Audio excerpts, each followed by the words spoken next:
We're incredibly grateful for your support.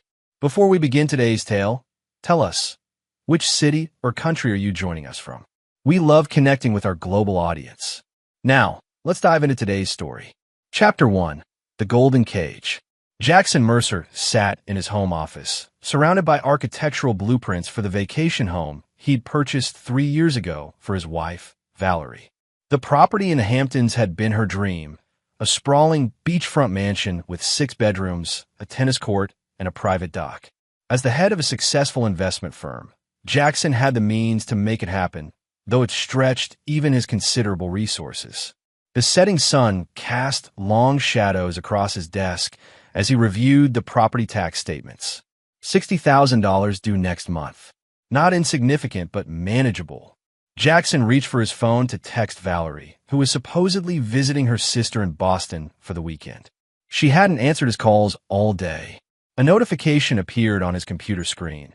A new email from his father, Wallace Mercer, a stern banking executive who had never fully approved of Jackson's marriage to Valerie, a former model 15 years Jackson's junior.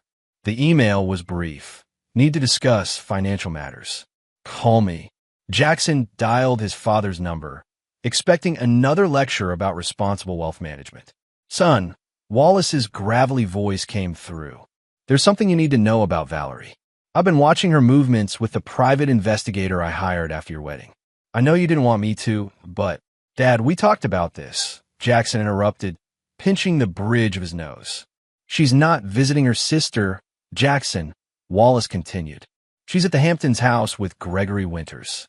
Jackson's blood ran cold. Gregory Winters, his childhood friend and business partner. There's more, Wallace said. I discovered something while reviewing your joint accounts. 7 months ago, I set up a trust fund for Valerie. You what? Jackson's grip tightened on the phone. It was meant to be protection for you. The terms stated that the money would only be accessible to her if she remained faithful in your marriage. I wanted leverage to ensure she wouldn't take advantage of you. But Jackson, she somehow changed the terms. The trust now lists her as sole beneficiary, with Gregory as secondary. They've been meeting with lawyers behind your back. Jackson's world tilted on its axis. His father had created a secret trust, and somehow Valerie and Gregory had manipulated it to their advantage. How much? Jackson asked, his voice hollow. $5 million.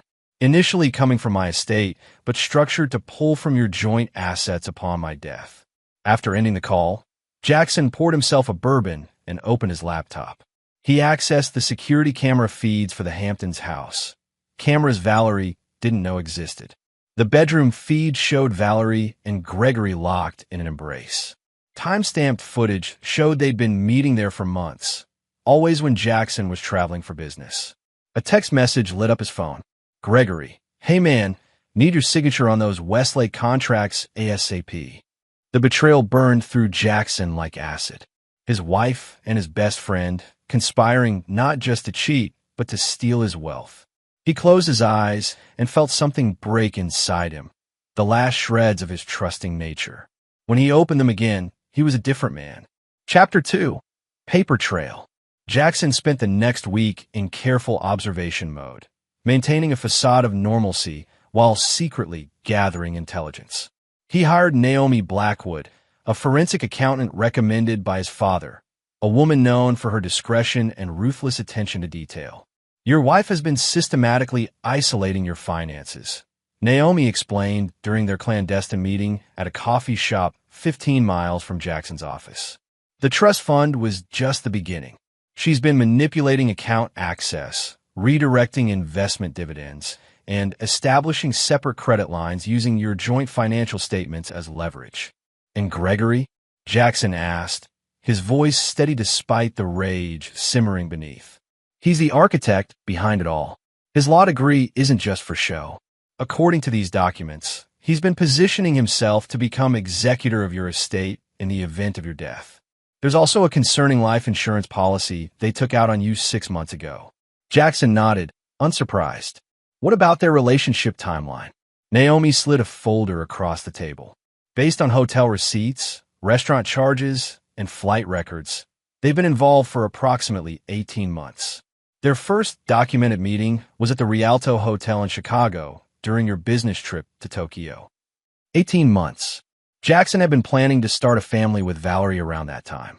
She had claimed she wasn't ready. There's something else, Naomi added. Your father's involvement is complicated. He did establish the original trust, but the modifications weren't made by your wife or Gregory. The signature on the amendment belongs to your father. Jackson felt his stomach drop. You're saying my father changed the trust himself? To benefit Valerie and Gregory? That's what the evidence suggests, though his motives remain unclear. Jackson thanked Naomi and left the meeting with his mind racing. His own father had betrayed him too. But why? Wallace had always seemed to dislike Valerie. None of it made sense. That evening, when Valerie returned from her sister's visit, Jackson greeted her with a smile and a glass of wine. She kissed him absently on the cheek, her eyes never leaving her phone. "How's Melissa?" he asked casually, referring to her sister. "She's fine. Just dealing with the usual drama," Valerie answered vaguely. "I need to make a quick business trip to Singapore next week," Jackson mentioned. "I'll be gone for about 10 days. Valerie's expression brightened momentarily before she composed herself. "That's too bad. I'll miss you. Will you?" Jackson asked, maintaining his smile. "I thought you might want to spend some time at the Hamptons' house while I'm gone. The weather should be perfect." "Maybe," she replied noncommittally. "I might have some photo shoots scheduled." Jackson watched her lie with remarkable ease and felt a strange calm settle over him. "By the way, I transferred another $100,000 to the Hamptons' house account for maintenance and property taxes." Now her attention was fully on him. "That's thoughtful of you, honey. You always take such good care of things." Later that night, Jackson sat alone in his office and made a phone call to Fletcher Dawson, an old college roommate who now worked in cybersecurity.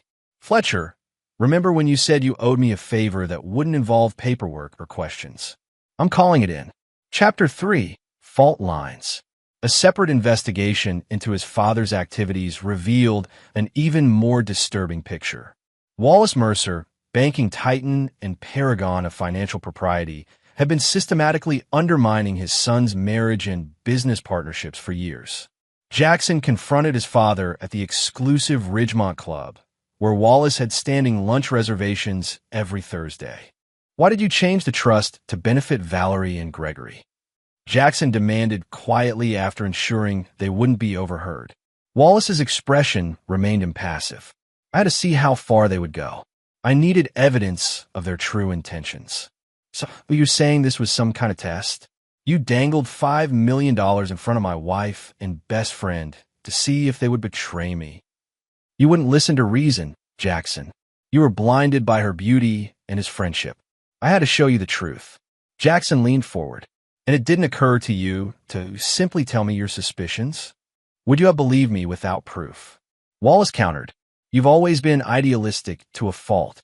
Your mother was the same way before she died, always seeing the best in people until they disappointed her." The mention of his mother, who had died when Jackson was 14, cut deep. "Don't bring her into this." Wallace sighed. "Your wife came to me 6 months into your marriage. She wanted to discuss investment options separate from your joint accounts. That's when I knew what kind of woman she truly was. So instead of warning me, you decided to orchestrate this elaborate scheme, risk millions of dollars, and potentially destroy my life to prove a point. The money was never at risk. The trust documents Gregory and Valerie have are forgeries. The real trust exists, but it's structured differently. They believe they've outsmarted me, but they're walking into a trap of my making." Jackson stared at his father, seeing him clearly for perhaps the first time. "You've been playing with my life like it's one of your banking ventures, testing returns and calculating risks." "I was protecting you," Wallace insisted. "You'll thank me when this is over." "When what is over, exactly? What endgame did you envision here?" Wallace's eyes hardened. "Exposure. Humiliation. Their removal from your life with minimal financial damage. I've been setting the stage for their downfall since I confirmed their affair." Jackson stood up. "You should have trusted me to handle my own life. Like you trusted your wife? Your best friend?" Wallace scoffed. As Jackson walked away, his father called after him. "Don't let emotion cloud your judgment, son. That's how they took advantage of you in the first place. Jackson didn't respond. His father had always been controlling, but this went beyond anything he could have imagined. 3 betrayals: Valerie, Gregory, and now his own father. Each painful, but each enlightening in its own way. That night, Jackson received a call from Fletcher. "I've completed the task you requested. All communications between Valerie Mercer and Gregory Winters for the past 2 years have been extracted and organized chronologically. I've also implemented the monitoring protocols on all their devices as requested. Thank you. Send everything to my secure server." Done. But, Jackson, are you sure you want to read these? Some things can't be unlearned. Jackson thought about his father's manipulations, his wife's deception, and his friend's betrayal. "I need to see everything, Fletcher. Every word, plan, lie." After hanging up, Jackson received a text from Gregory. "Hey, are we still on for racquetball tomorrow? Also, when are you heading to Singapore? We should grab dinner before you go." Jackson replied, "Looking forward to it. Let's meet at the club at 7. And yes, dinner sounds good. Valerie mentioned she might be heading to the Hamptons while I'm gone. Maybe you could check on the place for me?" Gregory's response came quickly. "Sure thing, buddy. Happy to help."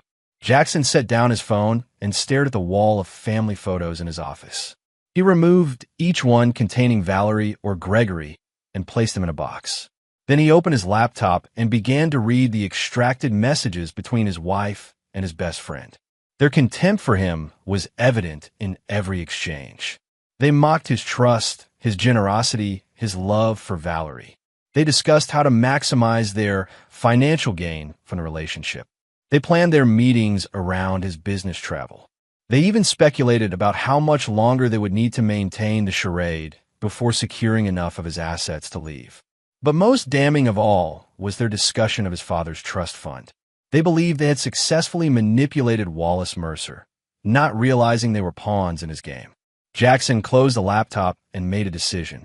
He would not follow his father's script. He would not be a pawn in anyone's game. Not his father's, not Valerie's, not Gregory's. He would write his own ending to this story. He poured himself another bourbon and began to plan. Chapter 4. The Disappearing Act. The morning of his supposed trip to Singapore, Jackson kissed Valerie goodbye and left with his luggage as planned. His driver, Luis Reyes, a former military intelligence officer who now worked exclusively for Jackson, drove him to the airport. "Change of plans, Luis," Jackson said once they were on the highway. "We're not going to the airport." Luis nodded without question. "Where to, Mr. Mercer?" "The warehouse in Brooklyn first, then the apartment on Mulberry Street." Jackson had purchased the warehouse 6 months earlier as an investment property through one of his subsidiary companies. The apartment had been acquired years ago when he first moved to New York, maintained but in use since he married Valerie and moved into their penthouse. Fletcher met him at the warehouse, which had been converted into a state-of-the-art surveillance hub. Screens displayed live feeds from cameras hidden throughout Jackson's properties, including the Hamptons house and his office at Mercer Investments. "Everything is operational," Fletcher confirmed. "We're recording all feeds and monitoring all communications as requested." Jackson surveyed the setup, and they can't detect any of this. Not unless they're running military-grade counter-surveillance, which is highly unlikely. The hardware is cutting-edge and the software is custom. They'll never know they're being watched. "Perfect. I'll be staying at the Mulberry apartment for the duration of my Singapore trip. I need complete radio silence on my actual whereabouts." Fletcher hesitated. "Jackson, I've known you since we were 19. I've never seen you like this. Are you sure this is the path you want to take?" Jackson's expression remained impassive. They made their choices. Now I'm making mine. That evening, as expected, Gregory arrived at the Hamptons house. Jackson watched the security feed as Valerie greeted him at the door, wearing nothing but lingerie and a smile. They didn't waste time with pleasantries before heading upstairs. Jackson turned down the audio. He didn't need to hear their intimacy. He was more interested in their conversations afterward. Did he suspect anything? Gregory asked as they lounged by the pool later that night. Valerie laughed. "Jackson? Not a chance. He transferred another $100,000 to the house account before leaving. Said it was for maintenance and property taxes. As if this place needs that much maintenance." What did I tell you?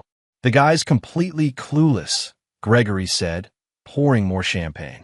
The trust fund your father-in-law set up is just the beginning. Once we execute the next phase, we'll have access to at least 30% of his liquid assets. And he'll never know until it's too late, Valerie added. I've already started moving my personal items to storage. Another few months, and we can disappear with enough money to last a lifetime. To us, Gregory raised his glass. And to Jackson, the most generous man I've ever robbed. They clinked glasses, laughing. Jackson turned away from the monitors. Send me the recording of that conversation, he instructed Fletcher. And keep monitoring. I want to know everything they discuss about their plans. Over the next week, Jackson watched from his Brooklyn command center as Valerie and Gregory enjoyed his Hamptons house, spent his money, and further detailed their scheme to defraud him. They mentioned other conspirators, a lawyer named Daniel Roth who was helping them create fraudulent documents, and a banker at Jackson's own financial institution who was facilitating unauthorized transfers. Meanwhile, Jackson was executing his own plan. Using the evidence gathered by Fletcher and Naomi, he began systematically securing his assets. He quietly transferred funds from joint accounts to new ones that Valerie couldn't access. He revoked permissions, changed passwords, and restructured his business holdings to protect them from Gregory's machinations. He also contacted Bennett Wade, a private investigator with a reputation for discretion and tenacity. I need everything you can find on these individuals, Jackson said, sliding a folder across the desk in Bennett's sparse office. Financial records, personal history, vulnerabilities, secrets, anything that could be leveraged. Bennett scanned the list. Gregory Winters, Valerie Mercer, Daniel Roth, and Thomas Kelly, the banker. This will take time, and it won't be cheap. Money isn't an issue. Results are. Bennett studied Jackson's face. These names, they're connected to you personally. This isn't just business intelligence. Does that pose a problem? Jackson's tone was neutral. Not for me. But revenge is a complicated business, Mr. Mercer. It tends to leave marks on everyone involved, including the ones seeking it. Jackson stood to leave. I'm already marked, Mr. Wade. I'm just making sure I'm not the only one. Chapter 5. The Spider's Web. Jackson's preparation phase lasted 3 weeks. During that time, Valerie reported speaking to him regularly via video calls from Singapore, which were actually deepfake videos created by Fletcher's team, allowing Jackson to maintain the illusion of his absence while gathering more evidence and implementing his plan. Bennett Wade's investigation yielded valuable intelligence. Gregory had a gambling problem he kept carefully hidden, with significant debts to some dangerous people.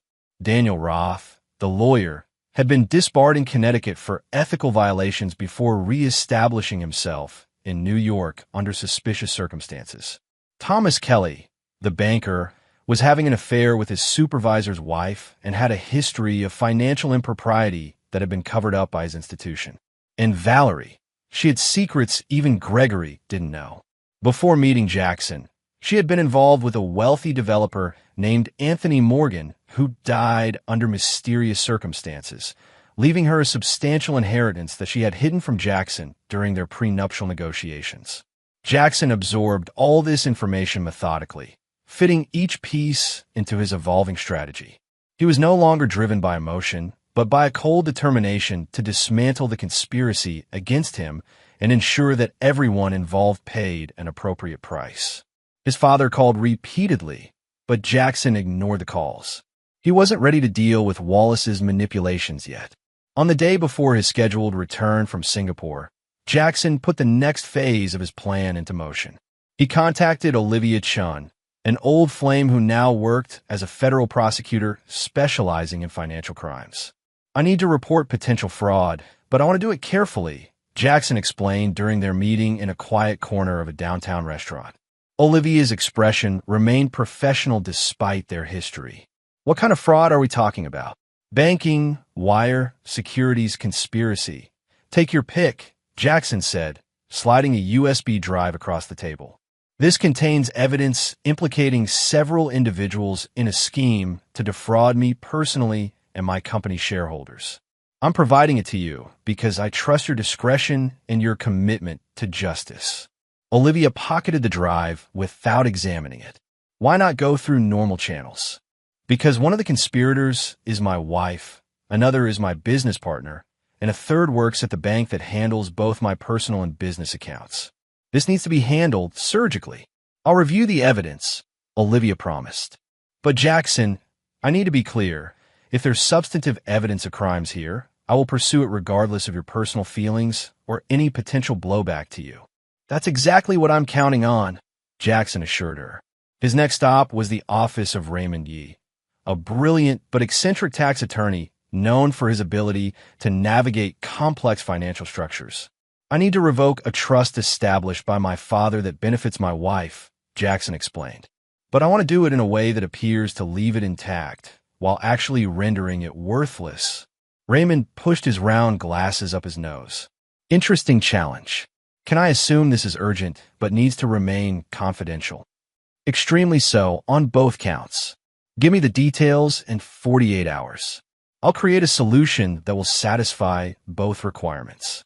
The final piece fell into place when Jackson visited Diane Mercer, his stepmother. Diane had married Wallace 5 years after Jackson's mother died, and their relationship had always been cordial but distant. I need to understand something about my father, Jackson said as they sat in her garden.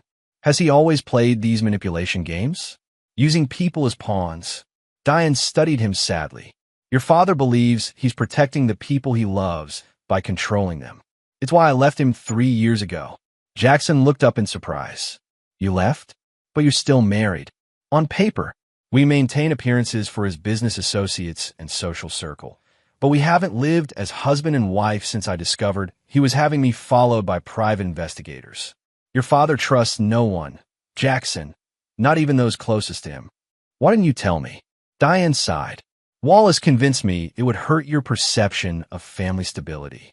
He's very persuasive when he wants to be. Jackson absorbed this new information about his father, another layer of deception in a situation already thick with lies.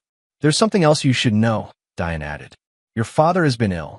His heart condition has worsened significantly in the past year. The doctors have given him perhaps 6 months. He hasn't told you because he doesn't want it to affect your business decisions. Jackson felt a confusing mix of anger and sorrow. His father was dying, yet still manipulating everyone around him. It explained Wallace's sudden interest in protecting Jackson's assets through the trust fund scheme, but it didn't excuse his methods. Thank you for your honesty, Diane. It's refreshing to encounter in my family. Before leaving, Jackson asked one more question. Did my father ever mention concerns about Valerie or Gregory to you? Diane's expression turned grave. He did more than mention concerns. He showed me evidence, photographs, financial records.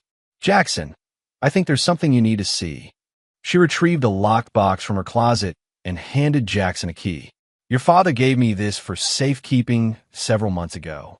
He said if anything happened to him, I should give it to you, but only if you came asking the right questions. I think this qualifies. Inside the box, Jackson found documentation of a life insurance policy taken out on him by Gregory Winters, with Valerie as the beneficiary. The policy was for $20 million and included double indemnity for accidental death. There were also medical reports, Jackson's medical reports, which should have been confidential, showing he had been prescribed sleeping medication during a period of insomnia the previous year. Attached was a toxicology analysis suggesting that sustained overuse of the medication combined with alcohol could cause symptoms mimicking heart failure. Jackson felt a chill run through him. The conspiracy against him wasn't just about stealing his money. It might actually be about ending his life. Chapter 6. The Trap Springs. Jackson returned to his penthouse on the scheduled day of his arrival from Singapore, greeted by a seemingly delighted Valerie who had rushed back from the Hamptons' house the night before. She had prepared his favorite meal and wore the blue dress he had complimented on their anniversary. I missed you so much, she cooed, wrapping her arms around him. How was your trip? Productive, Jackson replied, returning her embrace with well-practiced warmth. How was your time while I was away? Did you enjoy the Hamptons? Oh, I only went up for a couple of days, she lied smoothly. Mostly I was busy with charity committee meetings and catching up with Melissa. Jackson nodded, marveling at her ability to fabricate reality without a flicker of hesitation. "Well, I'm glad you kept busy. Any messages for me while I was gone?" "Nothing important," she assured him, "though your father called several times. Said it was urgent, but wouldn't tell me what it was about." "I'll call him tomorrow," Jackson said dismissively. "Tonight, I just want to relax with my beautiful wife." They ate dinner together, making small talk about his fictional meetings in Singapore and her fictional charity work. Jackson watched her perform the role of devoted wife with the skill of a seasoned actress. He matched her performance with one of his own, the trusting, oblivious husband. After dinner, Valerie received a text that made her frown briefly before composing her features. "Darling, I completely forgot I promised to help Melissa with a design emergency tonight. Would you mind terribly if I stepped out for a couple of hours? I know you just got back, but she's absolutely desperate." "Of course not," Jackson said magnanimously. "Family comes first. Give Melissa my best." The moment Valerie left the penthouse, Jackson activated the tracking app Fletcher had installed on her phone. As expected, she wasn't heading to her sister's place, but to a boutique hotel in Tribeca where Gregory was staying. Jackson poured himself a drink and called Fletcher. "It's time. Activate Phase 2. Within minutes, the dedicated phone he used for his plan rang. It was Raymond Yee, the tax attorney. "It's done, Mr. Mercer. The trust has been legally restructured. From the outside, nothing appears to have changed, but the new terms render it essentially worthless to the beneficiaries. Additionally, I've included a trigger clause as you requested. Any attempt to access or modify the trust will automatically initiate a full forensic audit." "Excellent work, Raymond. The second payment will be in your account by morning." His next call was to Olivia Chun. "Have you reviewed the evidence?" "I have," she confirmed, her voice professional. "There's more than enough here to justify opening a formal investigation. I've already spoken with agents from the Financial Crimes Division. They'll be serving warrants within 48 hours. "Thank you, Olivia. I appreciate your thoroughness. This isn't a favor, Jackson. It's my job, and for what it's worth, I'm sorry you're going through this." After ending the call, Jackson contacted Bennett Wade. "I need surveillance on the Tribeca Grand Hotel, room 712. Send me live updates." While waiting for Bennett's team to position themselves, Jackson received an unexpected visitor. His father, Wallace Mercer, entered the penthouse using his emergency key. "We need to talk," Wallace announced without preamble. "You've been avoiding my calls." Jackson gestured to a chair. "I've been busy undoing your handiwork." Wallace sat down heavily, looking older and more worn than Jackson had ever seen him. "You found a box Diane kept for me." "I did. Were you ever going to tell me that my wife and best friend might be planning to kill me? Or was that something else you thought I needed to discover on my own?" Wallace sighed deeply. "I was going to tell you when I had concrete proof. The life insurance policy was suspicious, and the medical reports concerning, but not definitive evidence of homicidal intent. So you were waiting for them to actually attempt to murder me before warning me?" Jackson's voice remained calm despite the absurdity of his father's position. "Of course not. I was building a case that you couldn't dismiss. You have a tendency to reject my concerns until they're impossible to ignore." Jackson studied his father's face, noting the pallor and fatigue that confirmed Diane's revelation about his health. "Diane told me about your condition." 6 months, she said. Wallace waved dismissively. "Doctors exaggerate. I have arrangements in place." "I'm sure you do. Control until the very end, right?" "Someone has to maintain order," Wallace replied without irony. "Speaking of which, what exactly have you been doing these past 3 weeks? My sources tell me you never went to Singapore." Jackson smiled thinly. "I've been taking your advice for once, not letting emotion cloud my judgment. I've been meticulous, thorough, and several steps ahead of my opponents. I believe that's the Mercer way, isn't it?" Before Wallace could respond, Jackson's phone buzzed with an update from Bennett. A series of photos showed Valerie and Gregory in an intense conversation in the hotel room, clearly arguing. The final image showed Gregory handing Valerie a small vial. Jackson showed the photos to his father. "It seems your suspicions about their intentions might be correct after all." Wallace's expression hardened. "What are you going to do?" "I've already done it. By this time tomorrow, Gregory will be under federal investigation for financial crimes.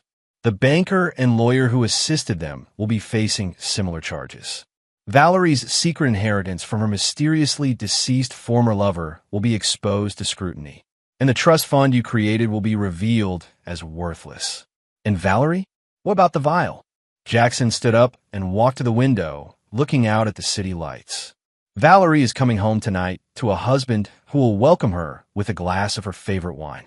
A husband who has evidence of everything she's done but will pretend to know nothing. A husband who will watch very carefully what she does with that glass of wine. Wallace looked troubled. You're using yourself as bait? That's unnecessarily risky. I learned from the best, Dad. Sometimes you have to take calculated risks to achieve your objectives. Before leaving, Wallace placed a hand on Jackson's shoulder, an unusual display of physical affection from the normally reserved banker. Be careful, son. Don't underestimate what desperate people will do.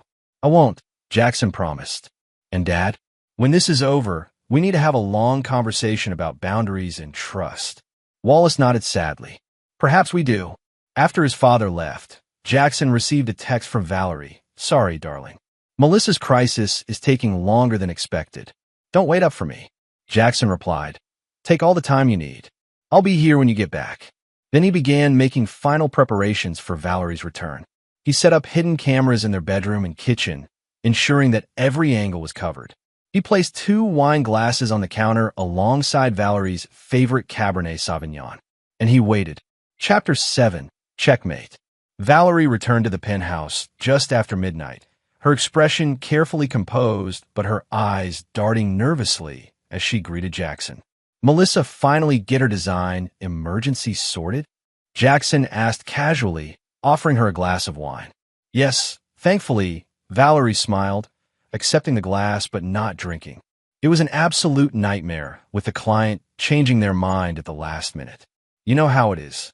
Jackson nodded, taking a sip of his own wine. All too well.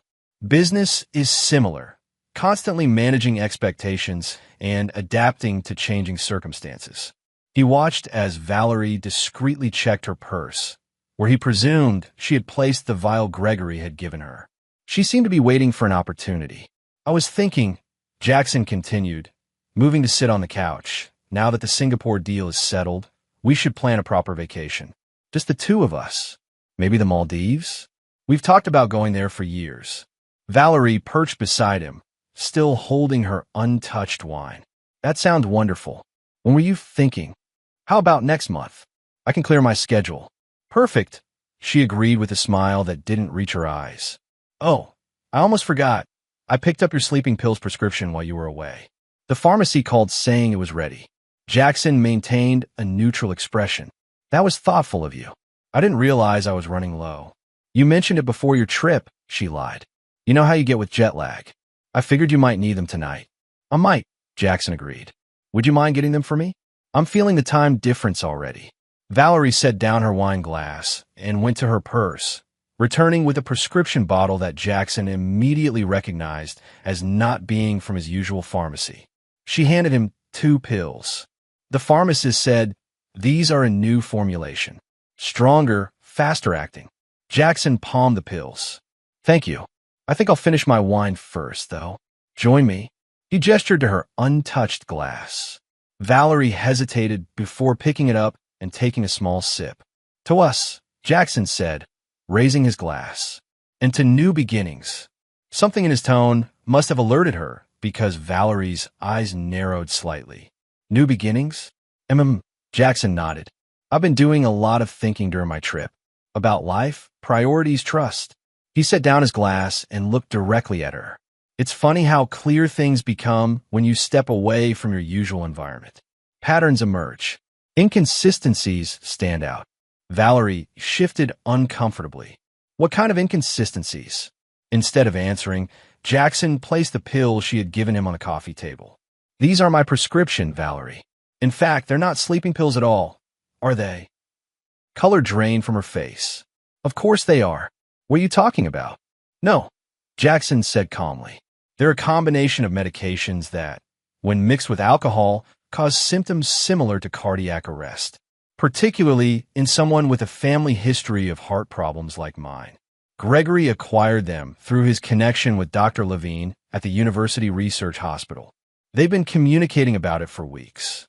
Valerie stood abruptly, knocking over her wine glass. "You're not making any sense, Jackson. You sound paranoid."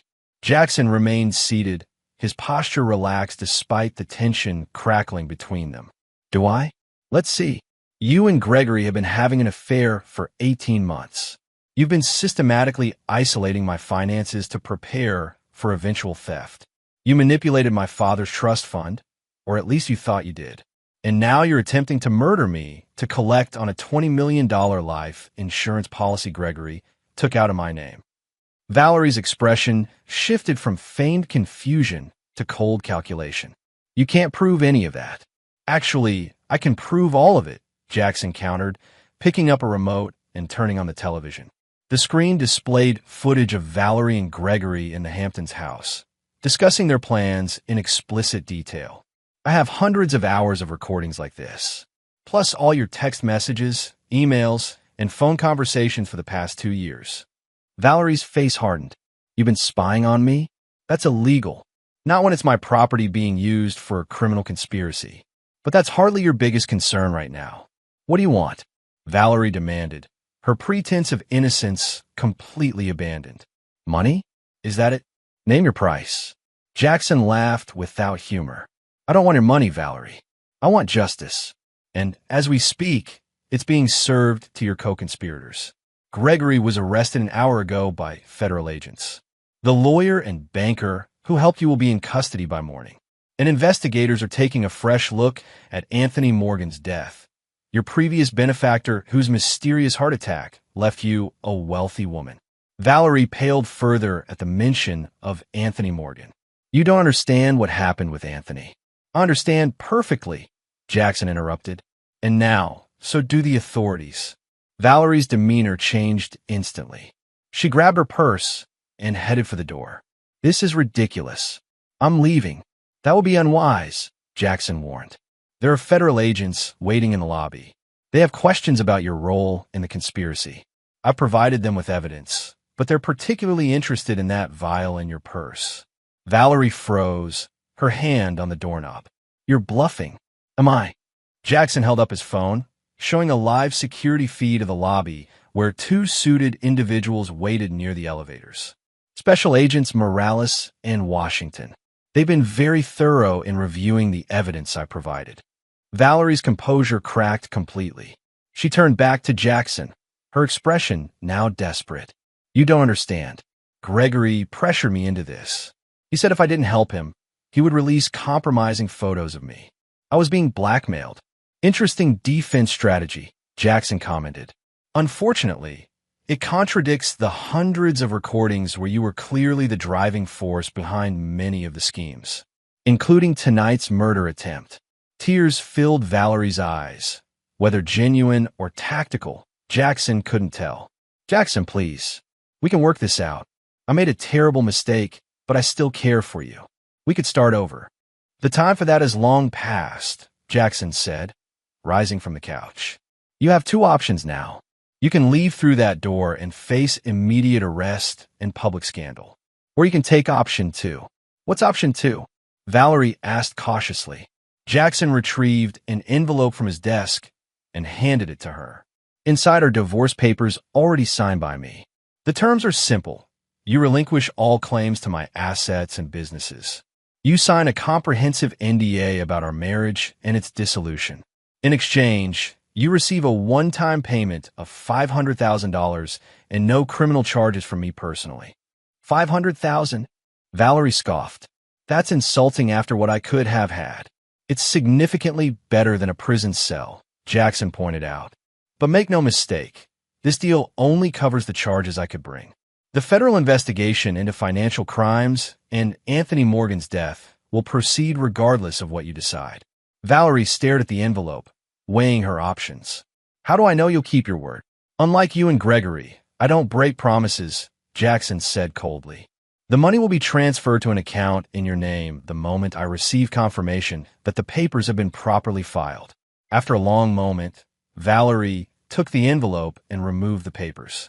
"Do you have a pen?" Jackson provided one, watching as she signed each marked page without reading the details. Her hands trembled slightly, but her signature remained clear and legible. "A wise choice," Jackson commented as she handed back the signed documents. "Luis will drive you to a hotel of your choosing tonight. I suggest you use the time to plan your defense strategy for the federal investigation. And Valerie, don't attempt to contact me again. Ever." As Valerie gathered her belongings, she paused at the door. "You know, I did love you once. In the beginning." Jackson's expression remained impassive. "No, you didn't. You loved what I represented, security, status, wealth. But you never loved me. If you had, none of this would have happened." After she left, Jackson contacted his security team to confirm she had departed the building, then called Olivia Chun. "It's done," he informed her. "Valerie signed the divorce papers and has left the penthouse. Gregory is in custody." "Yes," Olivia confirmed. "He's already offering to cooperate in exchange for leniency." Typical when these types of conspiracies unravel. Everyone starts throwing each other under the bus. What about Thomas Kelly and Daniel Roth? Kelly was arrested at his home an hour ago. Roth apparently got wind of what was happening and tried to flee, but he was apprehended at Newark Airport. And the Anthony Morgan investigation? The case has been officially reopened. Based on the evidence you provided in Gregory's initial statements, there's strong reason to believe Morgan's death wasn't from natural causes. Jackson thanked her for the update and ended the call, feeling a strange emptiness despite the successful execution of his plan. Victory tasted hollow in the face of such profound betrayal. Chapter 8. Family Legacy. 3 days after Valerie's departure, Jackson received an urgent call from Diane. His father had collapsed and been rushed to the hospital. Despite their complicated relationship, Jackson immediately went to be at Wallace's bedside. The cardiac unit at New York Presbyterian was quiet when Jackson arrived. Diane sat in a chair by Wallace's bed, holding his hand as machines monitored his vital signs. "The doctors say it was a major heart attack," Diane explained softly. "They've stabilized him, but his heart was already compromised." Jackson finished when she trailed off. "How long?" "Days, maybe a week. They can't be certain." Jackson studied his father's face, noticing how vulnerable the powerful banker looked in a hospital gown, connected to machines that kept him alive. Despite everything, there was still a deep connection between them, complex, flawed, but undeniably present. "Would you mind giving us a few minutes?" Jackson asked Diane, who nodded and stepped out of the room. When they were alone, Jackson sat in the chair Diane had vacated. "I know you're awake, Dad. The nurse mentioned you've been drifting in and out of consciousness." Wallace's eyes opened slightly. Always observant, he managed his voice barely audible. "I learned from you," Jackson acknowledged. "For better or worse." Wallace's fingers twitched, seeking his son's hand. Jackson hesitated before taking it. "You were right," Wallace whispered. "Should have trusted you." "Yes, you should have," Jackson agreed. "But I understand why you didn't. You've spent your life controlling variables, minimizing risks. It's who you are. Tried to protect you. I know. But protection without trust isn't protection at all. It's just another form of control." Wallace's eyes filled with unexpected tears. "Your mother would be disappointed in what I've become." The mention of his mother struck Jackson deeply. Maybe, or maybe she would understand that you did the best you could with the tools you had. "The trust fund," Wallace began, "is taken care of," Jackson assured him. "Raymond Yee helped me restructure it properly. The money will go to the foundation Mom started for music education in public schools. It seems fitting." A ghost of a smile appeared on Wallace's lips. "She would like that." They sat in silence for a moment, the beeping of machines marking the passage of time. "Gregory and Valerie?" Wallace finally asked. "Facing consequences," Jackson replied simply.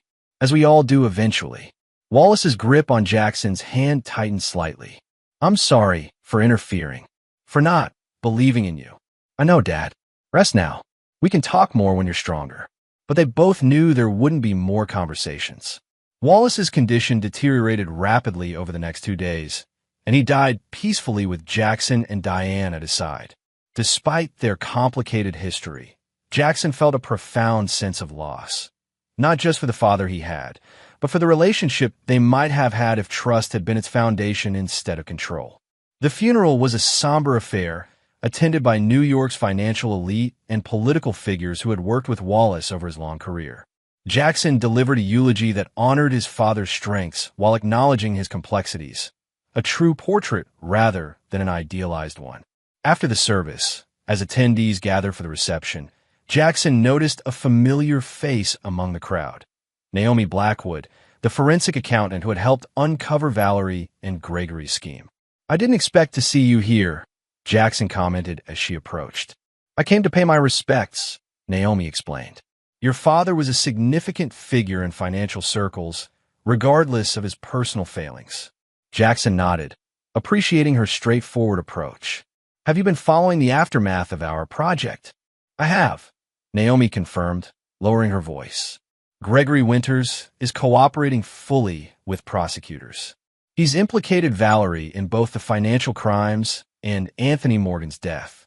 There's strong evidence she administered the same combination of drugs to Morgan that she attempted to use on you." And Thomas Kelly and Daniel Roth. Kelly accepted a plea deal in exchange for testimony. Roth is fighting the charges, but his position looks increasingly untenable. The bank is conducting an internal investigation that's uncovering additional improprieties. Jackson absorbed this information with a sense of grim satisfaction.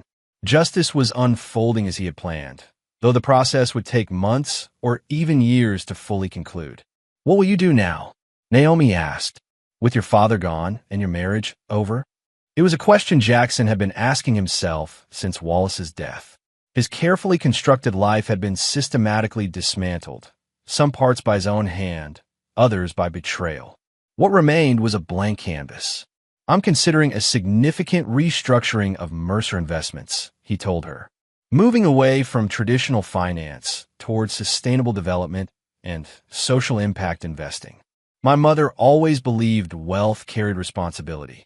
I think it's time I honored that belief more explicitly." Naomi studied him with professional interest. "That's a major pivot for a firm with your history. The board might resist." "They might," Jackson acknowledged. "But as my father's primary heir, I now control a majority of voting shares. Change is coming, whether they embrace it or not."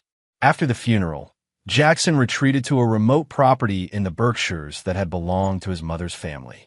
The rustic cabin, situated on a quiet lake, had been his refuge during difficult periods throughout his life. Now, surrounded by nature and solitude, he began the process of rebuilding, not just his business empire, but his sense of self. Chapter 9. New Foundations. 6 months after Wallace Mercer's funeral, the legal proceedings against Gregory, Valerie, and their associates were still ongoing, but Jackson had moved forward with his life in unexpected ways. Mercer Investments had undergone a dramatic transformation, rebranding as Mercer Impact Capital with a new focus on funding sustainable technologies, affordable housing initiatives, and educational programs in underserved communities. The transition hadn't been smooth. Several board members had resigned in protest, and some longtime clients had withdrawn their investments. But the firm had attracted new partners who shared Jackson's revised vision. The Hamptons house had been sold, the proceeds donated to organizations supporting victims of financial fraud.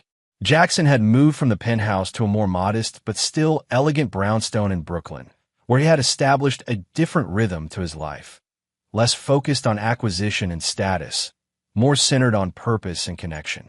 On a crisp October morning, Jackson met with Olivia Chun at a small cafe near the federal courthouse. She had just come from a hearing in the case against Gregory Winters. He accepted the plea deal, Olivia informed him. 15 years with possibility of parole after 10, in exchange for comprehensive testimony against Valerie regarding Anthony Morgan's death. Jackson nodded, feeling neither joy nor vindication, just a quiet sense that justice was being served. And Valerie? Her trial begins next month. With Gregory's testimony and the evidence recovered from her previous relationship with Morgan, the prosecution has a strong case for first-degree murder. She'll likely spend the rest of her life in prison. What about the property taxes? Jackson asked unexpectedly. Olivia looked confused. Property taxes? For the Hamptons house, Jackson clarified. Gregory texted me about them being due right before everything unraveled. It was such a small thing. No greeting, no personal connection, just a demand for money. That's when I knew for certain what kind of relationship we truly had. Olivia smiled slightly. Sometimes it's the small revelations that provide the most clarity. What did you tell him? I wrote back. I'm aware of the taxes. I'm also aware of everything else. He never responded. Jackson sipped his coffee reflectively. It's strange how a simple exchange like that can mark the end of a decades-long friendship. Had you been in contact with any of them since the arrests? Jackson shook his head. No, that chapter is closed permanently. After meeting with Olivia, Jackson walked to a nearby park where he had arranged to meet Naomi Blackwood. Their professional relationship had gradually evolved into something more personal over the months following Wallace's death. Jackson had been resistant at first, wary of trust and vulnerability after his experience with Valerie. But Naomi's straightforward nature and uncompromising integrity had slowly broken through his defenses. She was waiting on a bench near the fountain, reviewing documents as always. Jackson smiled at the sight. Naomi was nothing if not consistent in her dedication to detail. Good news or bad? He asked, gesturing to the papers as he sat beside her. Interesting, she replied, her standard answer for anything that captured her analytical mind. The forensic audit of your father's banking activities revealed something unexpected. It seems he made substantial anonymous donations to several children's hospitals and medical research facilities specializing in pediatric cardiac care. Jackson raised an eyebrow in surprise. That doesn't sound like my father. He was strategic with his philanthropy, always with recognition and networking opportunities attached. These were different, Naomi explained. Completely anonymous, started shortly after your mother's death, and continuing until his own. The total over the years amounts to nearly $30 million. Jackson was stunned. His father, the calculating banker who measured everything in terms of return on investment, had been secretly supporting causes with no personal benefit attached. There's more, Naomi continued. I found correspondence between your father and a Dr. Eleanor Wilson at Cornell Medical. Apparently, your mother died of a congenital heart condition that can be hereditary. Wallace had been funding research specifically focused on early detection and treatment of this condition. He never told me, Jackson said quietly. Not about the donations or about the hereditary nature of Mom's condition. There's a letter addressed to you in his private files. It was never sent. Naomi handed him an envelope, yellowed with age. Diane found it when clearing out his study and asked me to give it to you. Jackson opened the envelope carefully, unfolding a letter dated 15 years earlier, soon after his mother's death. Jackson, there are things a father should tell his son, but I find myself unable to speak them aloud. Your mother's death has left a void in both our lives that I don't know how to fill. She was my compass, my heart. Without her, I am navigating in darkness. The doctors tell me the condition that took her could be hereditary. The thought of losing you to the same fate is unbearable. I've arranged for monitoring and research, though I haven't told you because I know how you would resist what you perceive as interference. Perhaps this is wrong of me, but protection sometimes requires difficult choices. I cannot be the father she would want me to be: warm, expressive, trusting. Those qualities died with her. But I can ensure you are safe, successful, protected. It's all I know how to offer. Perhaps someday I'll find the courage to give you this letter. Until then, know that every action I take, however misguided it may seem, comes from a place of love, imperfect and flawed, but genuine. Your father. Jackson folded the letter carefully and returned it to the envelope, his hands trembling slightly. The glimpse into his father's inner thoughts didn't excuse the manipulation and control that had defined their relationship, but it offered context. A broken man trying to protect his son in the only way he knew how. Are you okay? Naomi asked, her usual professional detachment softening with concern. I will be, Jackson assured her. It's just complicated to reconcile the father I knew with the man who wrote this. who donated millions anonymously to honor my mother. Naomi nodded. People rarely fit into the neat categories we assign them. Even those who hurt us most deeply can have moments of genuine love and sacrifice. The irony is, if he had just told me about the hereditary condition, if he had trusted me with the truth instead of maneuvering behind the scenes, so much pain might have been avoided. Perhaps, Naomi acknowledged. But we can't rewrite the past. We can only learn from it and move forward. Jackson took her hand, a gesture that still felt new but increasingly natural. Speaking of moving forward, have you considered my proposal about joining Mercer Impact Capital? We could use someone with your skills on the due diligence team. Naomi's expression turned thoughtful. I've been independent for a long time, Jackson. Working within a corporate structure, even one as progressive as yours is becoming, would be an adjustment. Think of it as a partnership rather than employment, Jackson suggested. You maintain your autonomy while having resources and infrastructure to expand your impact.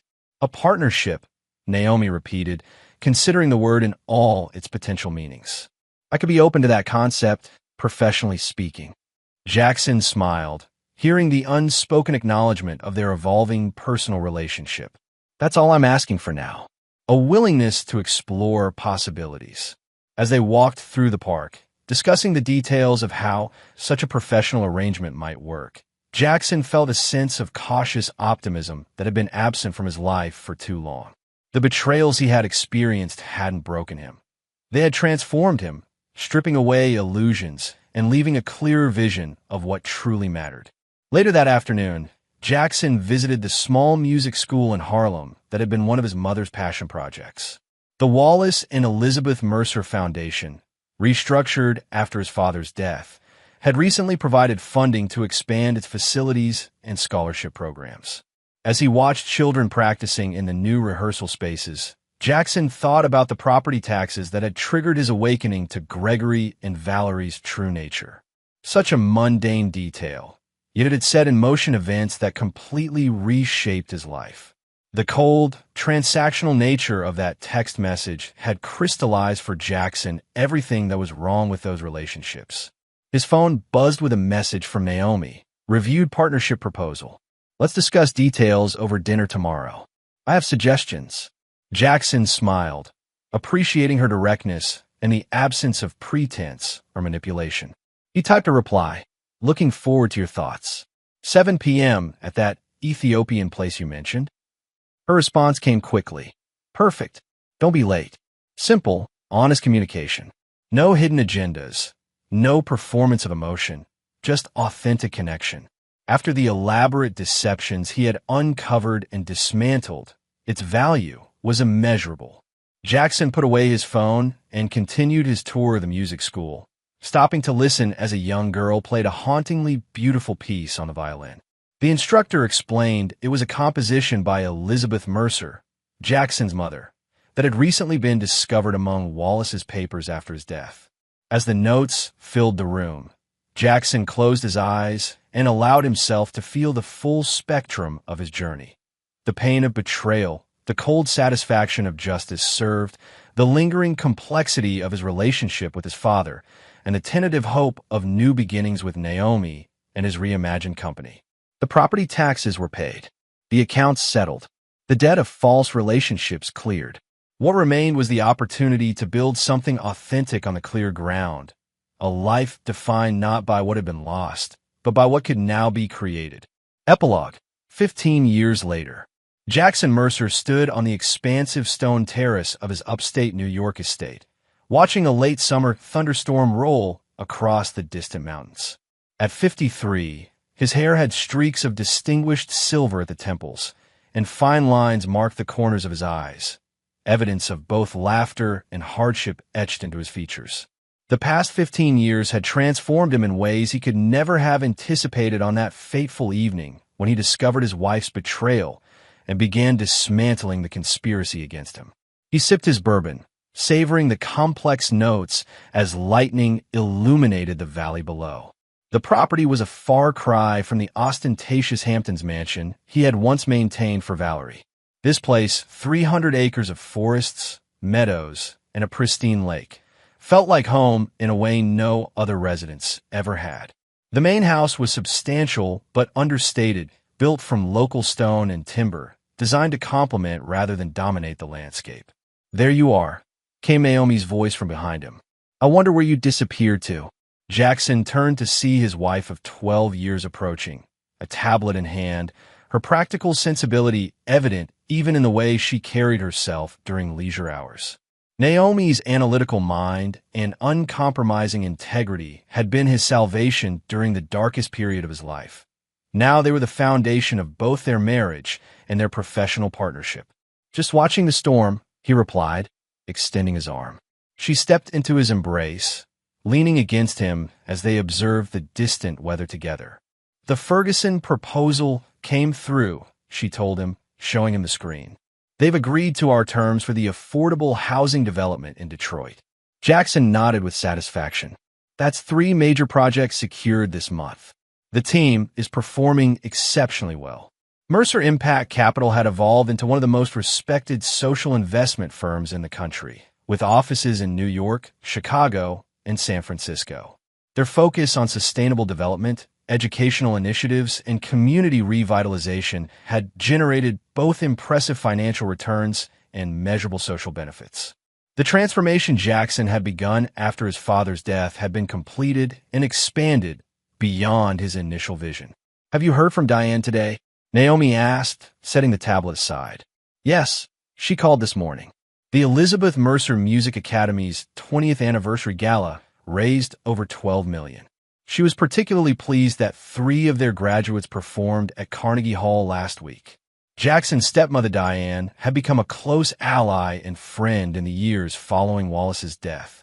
She now served as the chairperson of the foundation that bore his parents' names, focusing particularly on the music education programs that had been his mother's passion. "And how are you feeling about tomorrow?" Naomi asked carefully, studying his expression.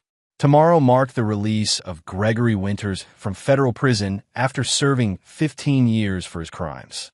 Jackson had received notification from Olivia Chun, who had risen to become the U.S. Attorney for the Southern District of New York, but still kept Jackson informed about matters related to his case. "I'm fine," Jackson assured her, though they both knew it wasn't entirely true. "Gregory's release doesn't change anything. That chapter of my life has been closed for a long time." Naomi didn't press the issue, but her slight frown indicated she wasn't convinced. After 12 years of marriage, she could read him better than anyone ever had. "Dad, Dad," came an excited voice from the house. Their 10-year-old daughter, Elizabeth, named for Jackson's mother, burst onto the terrace, her dark hair wild and her eyes bright with excitement. "The weather alert says we might lose power. Can we get the emergency lanterns ready? And tell ghost stories if it goes out." Jackson smiled at his daughter's enthusiasm for potential disaster scenarios. She had inherited Naomi's analytical mind and preparation instincts, always ready with a plan for any contingency. "Absolutely," he agreed. "Why don't you go check if the lanterns need new batteries? I'll be in to help in a minute." As Elizabeth dashed back inside, their 13-year-old son, William, appeared in the doorway with a more measured approach. "The backup generator is already on standby," he reported with the seriousness of someone tasked with vital responsibilities. "And I've made sure all devices are charged." "Excellent work," Jackson acknowledged. William had his father's quiet intensity and sense of responsibility, though Jackson had worked diligently to ensure his son also possessed the emotional openness that Wallace Mercer had never managed to demonstrate. The children retreated inside as the first heavy raindrops began to fall. Naomi squeezed Jackson's hand. "I need to finish reviewing the Ferguson documents before our call tomorrow. Will you be up for a while?" "A little longer," he confirmed. "I'll be in soon." Alone again on the terrace, Jackson reflected on how dramatically his life had changed. After the dissolution of his marriage to Valerie and the exposure of the conspiracy against him, he had been consumed with rebuilding his company and redefining his purpose. Romance had been the furthest thing from his mind when Naomi proposed a transition from a professional to a personal relationship. "We work well together," she had stated with characteristic directness over dinner at her apartment. "We share values, intellectual compatibility, and mutual respect." There's also clear physical attraction, though we've both been professional about not acting on it.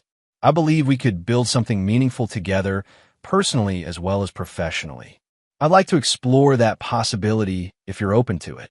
Her straightforward approach had been refreshing after Valerie's elaborate performances of emotion. With Naomi, what you saw was what you got: brilliant, principled, occasionally abrasive, but always authentic. The relationship had developed slowly and deliberately, both of them bringing careful consideration to each step forward. When Jackson proposed 2 years later, it wasn't with grand romantic gestures, but with a thoughtful discussion of shared vision and commitment. Their children had come later. William when Jackson was 40 and Naomi 38, Elizabeth 3 years after. Parenthood had opened unexpected chambers in Jackson's heart, bringing both profound joy and renewed perspective on his own childhood and his father's failings. The phone in his pocket vibrated. Jackson checked the screen and saw a text from his assistant. Mr. Winter's attorney called again, requesting a meeting. Same response as before. Jackson typed quickly, "Yes." No interest in any contact. He had maintained this position consistently since receiving the first overture from Gregory's legal team 6 months earlier, as the release date approached. The rain was falling steadily now, the storm moving closer. Jackson finished his bourbon and went inside, securing the terrace doors against the weather.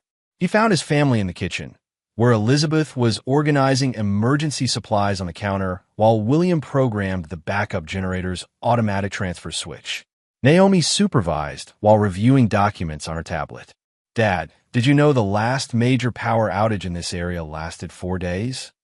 Elizabeth informed him earnestly. "I've calculated we have enough supplies for 7 days just to be safe." Jackson smiled at his daughter's thoroughness. "Very impressive planning, Lizzie." The evening progressed with the comfortable rhythm of family life. Dinner together at the large kitchen island, a spirited debate about the environmental impact of various energy sources, followed by games as the storm intensified outside. When the power flickered and went out, Elizabeth's delight was palpable as she instantly distributed the emergency lanterns she had prepared. Later, after the children were in bed, Jackson found Naomi in their home office reviewing security footage from their New York office, a habit she had never abandoned despite years of peaceful operations. "Anything concerning?" he asked, knowing her vigilance stemmed from the events that had brought them together. "No, just routine verification," she assured him, closing the laptop. "Some habits are hard to break, even when the threats are long past." Jackson nodded, understanding completely. The conspiracy that had nearly destroyed him had permanently altered his approach to trust and security. Even with 15 years of distance, certain protective measures remained ingrained in their lives. "I received an interesting email today," Naomi said, changing the subject. "From Melissa Harrington." Jackson raised an eyebrow in surprise. Melissa was Valerie's sister, with whom he had maintained minimal contact after the divorce and subsequent criminal proceedings. What did she want? "To inform us that Valerie died 3 days ago in prison. Pancreatic cancer, apparently. The funeral is next week." Jackson absorbed this information with an unexpected complexity of emotions. Valerie had been sentenced to life without parole for Anthony Morgan's murder, with additional consecutive sentences for the conspiracy and attempted murder charges related to Jackson. He had not spoken her name in years, had actively worked to excise her from his thoughts. Yet news of her death still registered as a seismic event, the final closure of a painful chapter. "Are you all right?" Naomi asked, watching his reaction carefully. "Yes," Jackson said after a moment. "I'm not sure what I'm supposed to feel. Relief? Satisfaction? Grief seems inappropriate given what she did, but she was still someone you once loved," Naomi finished for him. "It's natural to have complicated feelings." Jackson nodded, grateful for her understanding. "Did Melissa expect us to attend the funeral?" "No. She specifically said she was informing us as a courtesy, not an invitation. She knows where we stand." They sat in companionable silence for a while, listening to the storm rage outside. Finally, Jackson asked the question that had been forming since he heard the news. "Do you think I should meet with Gregory now? After all this time?" Naomi considered this thoughtfully. That depends on what you hope to gain from such a meeting. Closure? Understanding? Forgiveness? I'm not sure, Jackson admitted. Maybe just answers to questions I still have after all these years. Why he betrayed our friendship so completely? Whether any of it was ever real? Would those answers change anything for you now? Naomi challenged gently. You've built an extraordinary life and legacy that has nothing to do with him or Valerie. Does looking backwards serve any purpose? It was a fair question, and one Jackson had asked himself repeatedly since learning of Gregory's impending release. The man who had once been his closest friend and then his most dangerous enemy would soon be free after 15 years of incarceration. Did that fact require any response from Jackson? Probably not, he conceded. But there's something unfinished about it all, even after all this time. Naomi nodded, understanding his need for resolution. Sleep on it. Whatever you decide, I'll support you. The following afternoon, Jackson left a board meeting at Mercer Impact Capital's Manhattan headquarters and found Bennett Wade waiting in his office. The private investigator had aged considerably in the past 15 years, but maintained the same sharp intelligence in his eyes. Bennett, Jackson greeted him with genuine warmth. This is an unexpected pleasure. Forgive the intrusion, Bennett replied, rising to shake Jackson's hand. Your assistant mentioned you had a few minutes between meetings, and I was in the building for another matter. What can I do for you? Bennett hesitated before answering. I heard about Valerie's passing, and I know today is Gregory Winter's release date. Given our history, I wanted to check in personally. Jackson gestured for Bennett to sit. I appreciate the thought. It's been a day of reflection. I imagine so. 15 years is a long time, but some wounds leave permanent marks. Jackson studied the older man thoughtfully. Bennett had been instrumental in uncovering the conspiracy against him, but their professional relationship had ended once the legal proceedings were complete. They had maintained occasional contact over the years, primarily through charitable events where their paths crossed. Did you know Gregory try to contact me before his release? Jackson asked. Bennett nodded. I did. His attorney reached out to several people connected to the case, trying to facilitate some kind of reconciliation meeting. Why would he want that after all this time? The investigator shrugged. People face their mortality in prison. Some find religion, others philosophy. Many seek forgiveness or understanding, sometimes genuinely, sometimes as another manipulation. And what's your professional assessment of Gregory's motivations? Jackson asked, genuinely curious about Bennett's perspective. Based on my sources, he spent the last decade on good behavior. Became something of a model prisoner, taught business classes to other inmates, participated in restorative justice programs. His parole hearings suggest significant remorse, though, of course, that could be performative. Jackson considered this information. The Gregory he had known was certainly capable of a convincing performance of contrition if it served his interests. There's something else you should know, Bennett added, his expression grave. Gregory has terminal cancer. Doctors give him less than a year. This was unexpected. How reliable is that information? Very. I have contacts at the federal medical facility where he received treatment. The cancer is advanced and aggressive. His release was partly compassionate due to his condition. Jackson processed this revelation with the same complex emotions he'd experienced upon learning of Valerie's death. So both of them will die within a year of each other, after everything. Life has its own sense of symmetry sometimes, Bennett observed. For what it's worth, I believe his request to meet you may be genuine this time. When people face death, priorities often change dramatically. I'll take that under advisement, Jackson said noncommittally. Thank you for telling me. After Bennett left, Jackson stood at his office window, overlooking the Manhattan skyline. The city had changed significantly in 15 years, as had he. The vengeful, wounded man who had meticulously dismantled the conspiracy against him had evolved into someone more measured, more at peace. The company he had transformed was now a force for positive change in communities across the country. His family brought him joy and purpose he had never imagined possible during those dark days. Did he need closure with Gregory to complete his journey? Or would meeting with his former friend simply reopen wounds better left sealed? 3 days later, Jackson sat in a private room at Mount Sinai Hospital, waiting for Gregory Winters to arrive. After considerable reflection and discussion with Naomi, he had decided to grant one meeting, not for Gregory's benefit, but for his own. The door opened, and Jackson barely recognized the man who entered.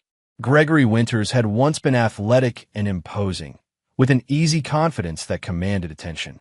The person before him now was gaunt, frail, his once thick hair reduced to wispy strands. Only his eyes retained their intensity, though they now held more desperation than charm. "Jackson," Gregory said, his voice raspy. "Thank you for coming. I honestly didn't think you would." "Neither did I," Jackson admitted, remaining seated as Gregory lowered himself carefully into a chair opposite him. An oxygen tank accompanied his former friend, tubes running to his nostrils. "I don't have long," Gregory stated plainly. "The doctors say weeks, maybe a couple of months if I'm lucky. Bennett told me. I'm sorry about your diagnosis." Gregory laughed weakly. "Are you?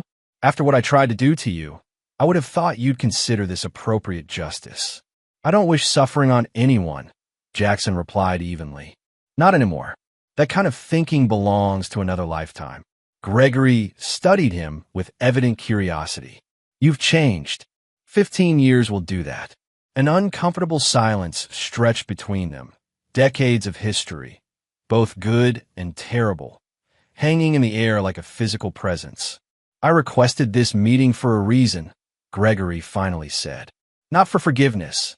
I know that's not possible after what I did. But for understanding, maybe, and to give you something I think you deserve to have." He reached for a folder that sat on the table beside him and slid it across to Jackson. "These are letters I wrote over the years in prison. One every year on the anniversary of my arrest. I never intended to give them to you, but now it seems important somehow." Jackson made no move to take the folder. "What do they say?" "The truth. About why I betrayed you. About Valerie. About all of it." Gregory's breathing had become more labored. "I've had 15 years to think about what I did. 15 years to understand my own motivations and weaknesses. It's all there. Why not just tell me now?" Gregory adjusted his oxygen flow slightly before answering. "Because I want you to read it when you're ready, not when I'm sitting across from you wanting absolution I don't deserve. And because it's easier to write some truths than to say them aloud." Jackson finally picked up the folder but didn't open it. "Is that all you wanted from this meeting?" "No." Gregory's hands trembled slightly as he reached into his pocket and withdrew a small key. "This opens a safe deposit box at First Republic Bank on Madison Avenue. Box 1473. Inside is evidence of something I did that you don't know about, something from before the conspiracy you uncovered. I need you to access it and decide what to do with the contents." Jackson took the key reluctantly. "What kind of evidence?" "It relates to your father." Gregory coughed violently, taking several moments to recover. Wallace Mercer wasn't just creating a test with that trust fund. He was setting a trap, but not just for Valerie and me. For someone else. Someone he believed was responsible for your mother's death. Jackson felt as if the air had been sucked from the room. "What are you talking about?" "My mother died of a heart condition. That's what everyone believed. What Wallace wanted people to believe. But he suspected otherwise, and he enlisted me to help investigate years before Valerie came into the picture. I found evidence supporting his suspicions, but then..." Gregory trailed off, his expression haunted. "Then what?" Jackson demanded. "Then I did something unforgivable. Something worse than what you already know about. The safe deposit box contains everything. The original investigation files, my subsequent actions, and a full confession. Once you see it, you'll understand why I couldn't tell you before. Why this had to wait until both Wallace and Valerie were gone." Jackson stared at the key in his palm, feeling the weight of Gregory's words. After 15 years of believing he knew the full extent of the betrayal, he was now being told there were deeper, darker secrets still buried. "Why tell me now? Why not take this to your grave?" Gregory's eyes held genuine regret. "Because you deserve the truth, no matter how painful. Because I've spent 15 years trying to become someone who would make that choice. And because it might help you understand your father better. He wasn't who you thought he was. Neither better nor worse, just different. They talked for another 20 minutes, though Gregory's declining health made extended conversation difficult. They didn't discuss the past directly again, focusing instead on neutral topics. Gregory's experience in prison, Jackson's children, the changes in New York City over the past 15 years. As Jackson prepared to leave, Gregory asked one final question. "Did you hear about Valerie?" "Yes. Pancreatic cancer." Gregory nodded sadly. "Fitting in its way. We both die of cancer within months of each other, after planning to spend our lives together on your money." He coughed again, more severely this time. "I visited her in prison last year, you know. We hadn't spoken since the trials. And she hadn't changed. Not really. Still beautiful, still manipulative, still convinced she deserved better than what life gave her. She blamed me for everything going wrong. Said if I hadn't been so greedy, we could have been more careful, more patient." Jackson wasn't surprised.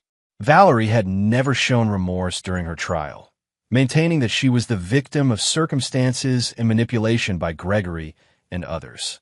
"The funny thing is," Gregory continued weakly, "I actually did love her. It wasn't just about the money for me, though that was certainly part of it. But for Valerie, it was always transactional, always about what she could gain." "I know," Jackson said simply. He had eventually come to understand that Valerie was fundamentally incapable of authentic love or loyalty. It had been a painful but necessary realization. "One last thing," Gregory said as Jackson reached the door. "I saw what you've done with Mercer Impact Capital. The affordable housing developments, the educational initiatives. It's impressive work. Important work. Much better than what we were doing in the old days." "Thank you," Jackson replied, unsure how to respond to praise from the man who had once tried to destroy him. "I know it doesn't matter now, but I'm proud of what you've become," Gregory added, his voice barely audible. "The man you are now, he's who I always pretended to be." 2 days later, Jackson sat in a private room at First Republic Bank. The contents of safe deposit box 1473 spread before him. The documents told a story so extraordinary that he had read through them 3 times to ensure he fully understood their implications. According to Gregory's detailed confession and the supporting evidence, Wallace Mercer had suspected for years that Elizabeth Mercer's death was not the result of natural causes, but deliberate poisoning by her doctor, Adrian Collins, who had been secretly embezzling from the charitable foundation Elizabeth managed. When she discovered financial irregularities and planned to investigate, Dr. Collins had administered medications that exacerbated her heart condition, leading to her death. Wallace had enlisted Gregory, then a young lawyer eager to prove himself to Jackson's powerful father, to investigate discreetly. Gregory had indeed found evidence supporting Wallace's suspicions, including altered medical records and suspicious financial transfers. But then Gregory had made a fateful decision. Instead of giving the evidence to Wallace, he had approached Dr. Collins directly and blackmailed him. For years, Gregory had collected payments from Collins in exchange for silence, amassing a small fortune that later helped finance his lifestyle. When Wallace created the trust fund that supposedly tested Valerie and Gregory, he had actually been laying a trap for Collins. The structure of the trust would have eventually exposed the doctor's financial manipulations through a complex series of triggers and audits. Gregory, realizing his own blackmail scheme would be revealed in the process, had worked with Valerie to restructure the trust and eliminate the threat to himself and Collins. The safe deposit box contained not only Gregory's detailed confession, but also the original evidence against Collins. Evidence that would still be actionable despite the passage of time. Jackson sat back, overwhelmed by these revelations. His mother's death, which he had always believed was a tragic but natural event, had apparently been a deliberate act. His father's controlling nature, which Jackson had attributed to emotional limitations, had been fueled partly by grief and suspicion. And Gregory's betrayal had roots far deeper than Jackson had ever imagined. The question now was what to do with this information. Dr. Adrian Collins was still alive, having retired from medical practice years ago to focus on his charitable foundation, which ironically specialized in cardiac care. Exposing him would bring justice for Elizabeth Mercer but would also reopen painfully private family matters and potentially undermine the positive work Collins Foundation had done since. Jackson carefully gathered the documents and secured them in his briefcase. This decision would require careful consideration and conversations with Naomi and Diane, the two people who could help him process these revelations with clarity and wisdom. 1 month later, Jackson stood on the same terrace where our epilogue began, watching another summer storm approach. The air felt heavy with electricity, mirroring his internal state as he prepared for the meeting that would begin in less than an hour. Dr. Adrian Collins had agreed to come to Jackson's home after receiving a letter requesting a private conversation about matters related to Elizabeth Mercer's medical treatment.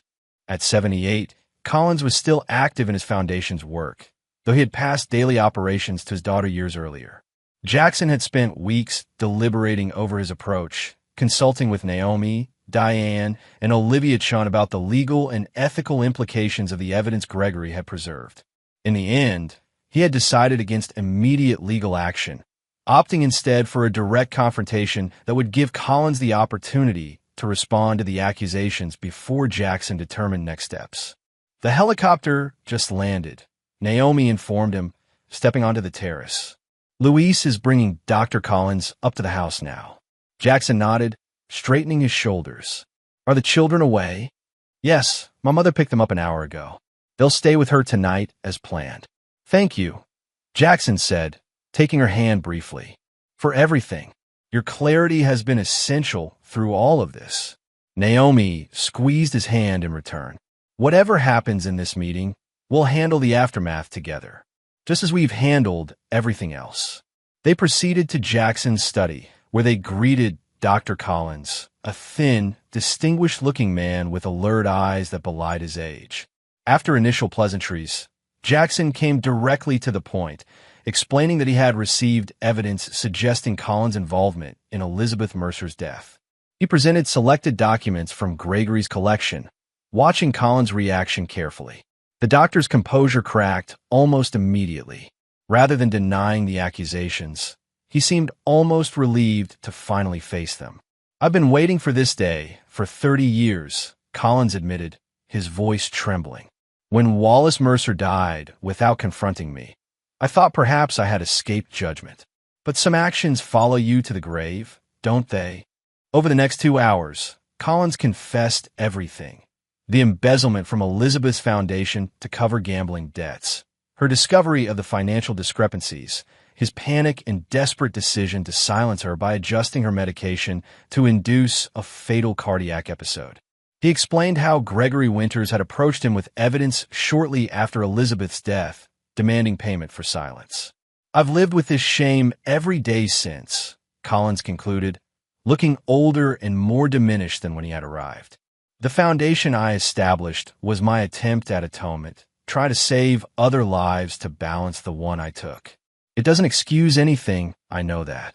I'm prepared to face whatever consequences you deem appropriate, Mr. Mercer. Jackson listened to the confession with remarkable composure, asking clarifying questions but showing no outward signs of the emotional turbulence within. When Collins finished speaking, Jackson was silent for several long moments. Dr. Collins, he finally said, you took my mother from me when I was 14 years old. You robbed my father of the love of his life and set him on a path of suspicion and control that damaged our relationship irreparably. You allowed Gregory Winters to blackmail you for years rather than facing justice for your actions. And you've built a public reputation as a medical humanitarian while carrying this secret. Collins nodded, accepting each statement without protest. I could ensure you spend your remaining years in prison, Jackson continued. The statute of limitations on murder doesn't expire, and the evidence is compelling. Olivia Chun, the U.S. attorney, is a close friend who would personally oversee the prosecution if I asked. I understand, Collins said quietly. However, Jackson added, I've learned over the years that justice and vengeance are not always the same thing. Your foundation has saved lives, thousands of them through early detection and treatment of the very condition that took my mother. That work is important, regardless of its origins in your guilt. Jackson leaned forward, his gaze intense. Here is what will happen. You will sign a complete confession that will be sealed and stored securely. You will immediately transfer control of your foundation to your daughter, removing yourself from all operational and governance roles. You will establish a substantial new endowment for cardiac research in Elizabeth Mercer's name, and you will live with the knowledge that I could destroy you at any moment should I choose to make your confession public. Collins appeared stunned by these terms. You're not turning me over to the authorities? Not at this time, Jackson specified. My mother believed in redemption and in the power of good works to heal wounds.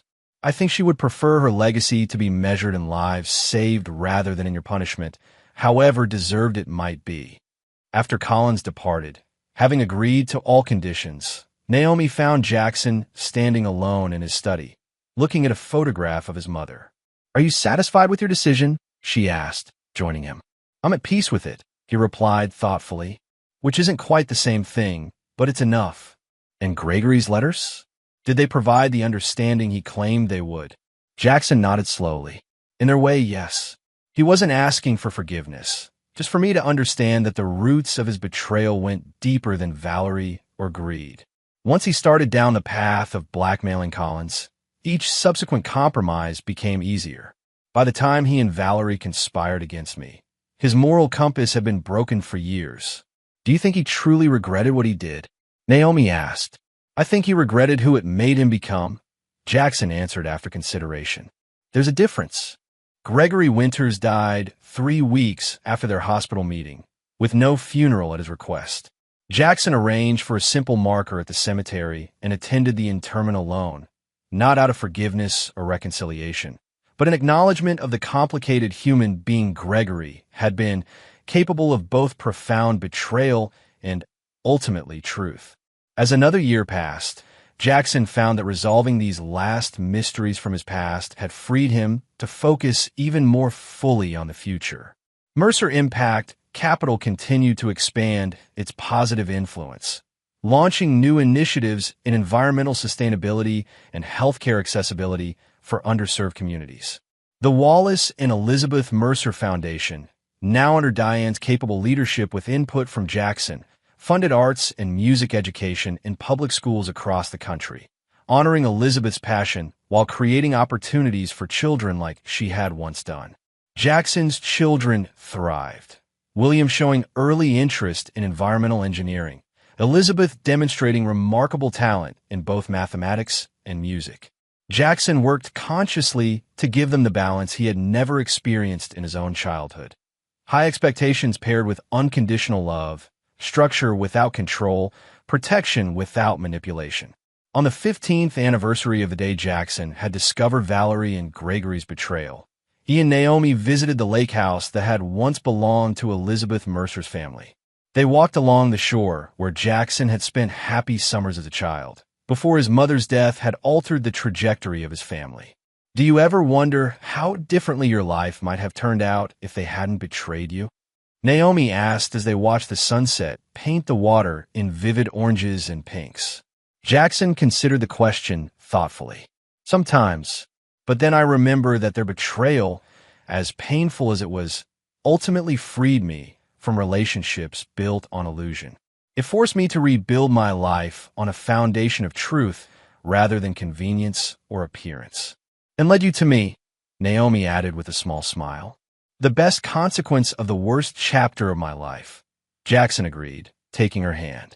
They stood in companionable silence for a while, watching darkness gradually claim the landscape. Finally, Jackson spoke again, his voice reflective. I've been thinking about those property taxes, the text from Gregory that first alerted me something was wrong. Such a small thing to unravel an entire conspiracy. Small things often reveal the largest truths, Naomi observed.